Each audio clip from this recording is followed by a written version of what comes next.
Last year I built my first ever pond. It took 5 days of hard work, but in the end I managed to make a small pond that I think looks absolutely amazing. The pond holds roughly 1200 liters and includes a small waterfall and intake bay. The intake bay does function beautifully but didn't look good right away. So I shaped a few sheets of XPS foam and covered them in grout. This resulted in a fake rock that I could use to hide the intake bay. And later that summer, while I was on vacation, my brother secretly added some fish. Rainbow shiners to be exact. They don't look like much here, but just wait until you see what they and the other fish I got look like today. And on top of the fish there's also a frog that decided to take up residence in the pond. But not everything was working out the way I hoped. With this being my first pond, there was definitely a learning curve.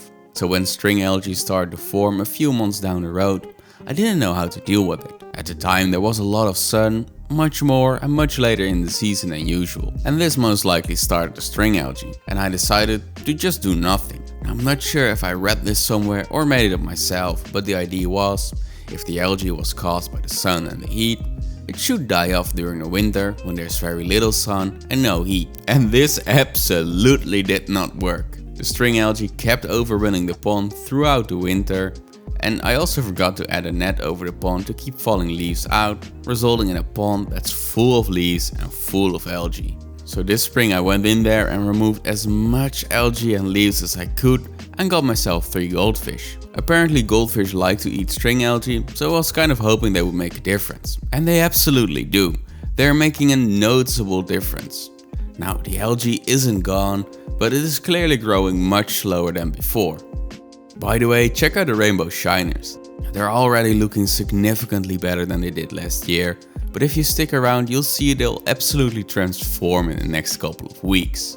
Anyway, with the goldfish slowing down the algae, I now feel confident that with a little upgrade I can get rid of the algae. So I did a little research and I got myself this stuff. Algicin from Colombo. They don't sponsor this video or anything, I just got this stuff because this should be the most powerful way to get rid of string algae. I added 4 scoops of this stuff to the pond, which is the recommended amount for this size pond. Filtration is something that I got quite a few questions about in the original video, and I'll address those in more detail later in the video.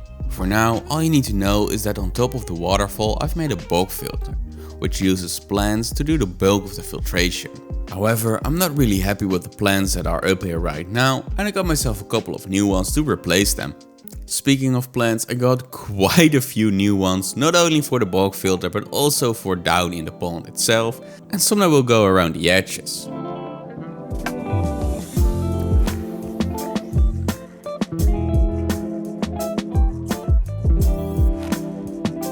I wanted to get a variety of plants that could fill both the pond and the filter, as well as some floating plants. And of course I had to get myself a small lily for this pond. I wanted to start by placing some new plants in the filter, but before I do so I want to clean the roots before adding them. By removing the soil, the plants will start to take up nutrients from the water column and thus filter the pond. For now I only added 3 plants in there, but I'll later add a few more up there.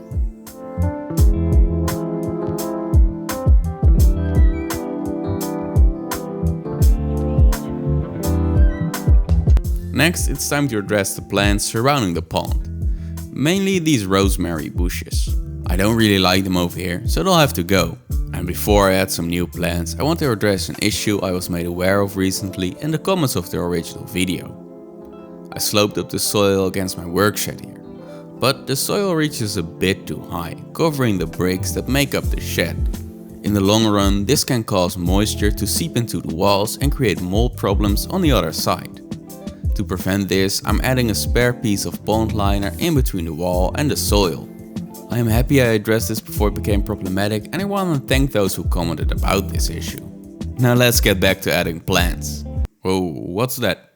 Don't worry about it for now, it'll be important later.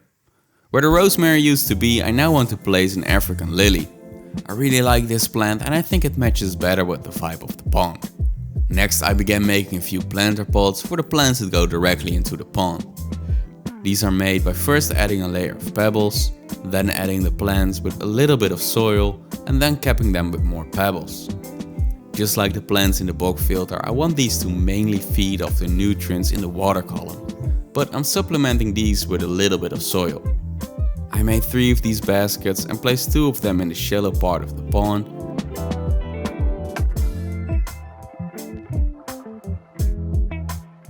And the last one I placed in the deeper part. This is the one that holds the lily.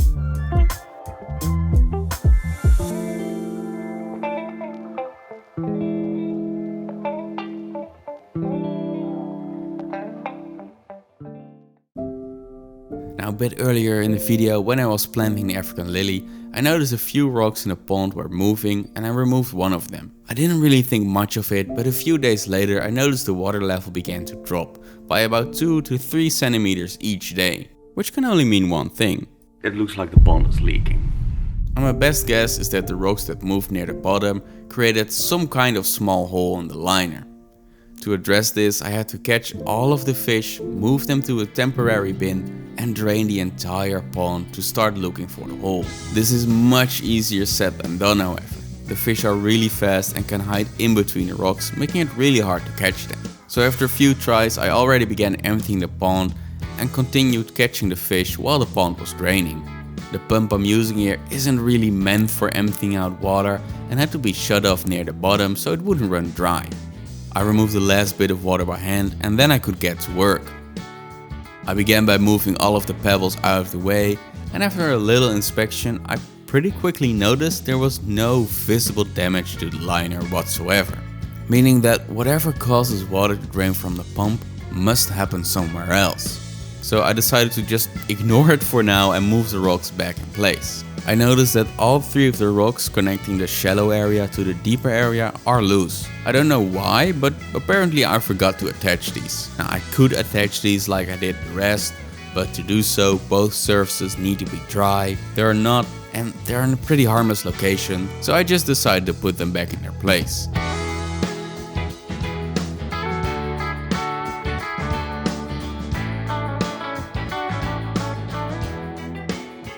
I added the plants back into the pond and started filling this thing back up again.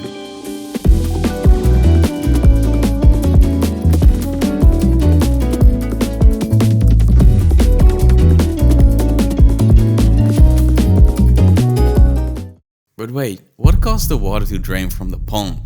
This rock. Well, not anymore.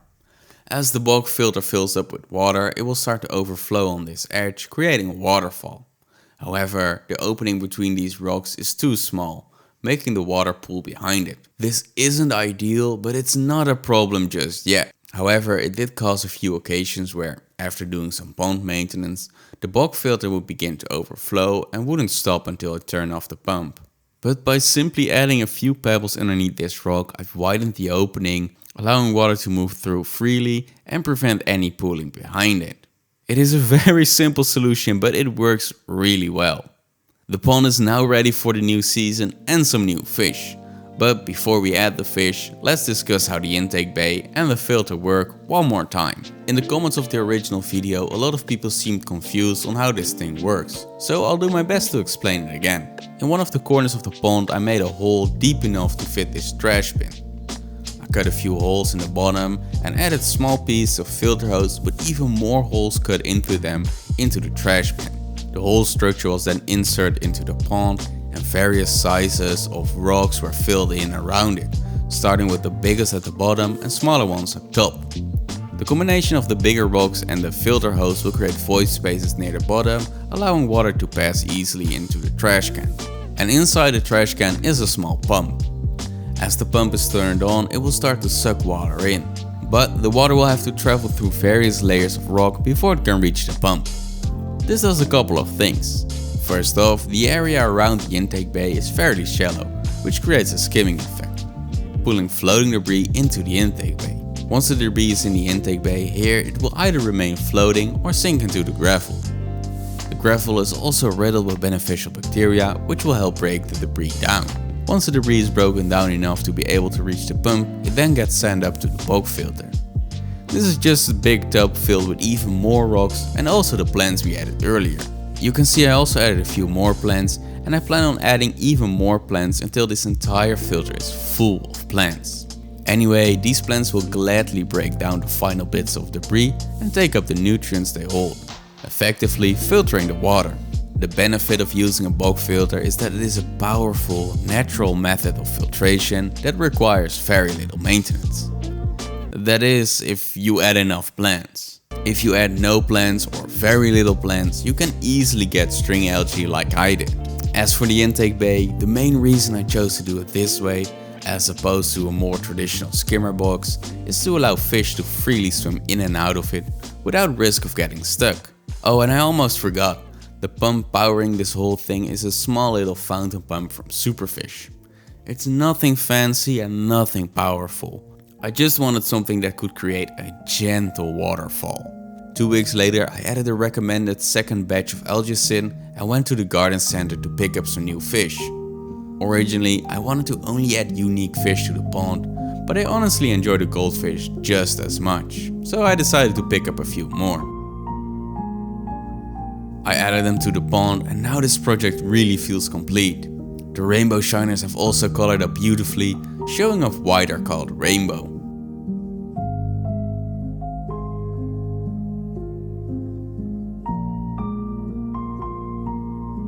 All in all, I think this pond is ready for the summer and I'm ready to enjoy it. Sure, there are a few patches of string algae left in there, but I'm sure the algicin and the new goldfish will take care of that in no time. In the meantime, I recommend you watch this video next to see me build a river style aquarium. I'll see you there.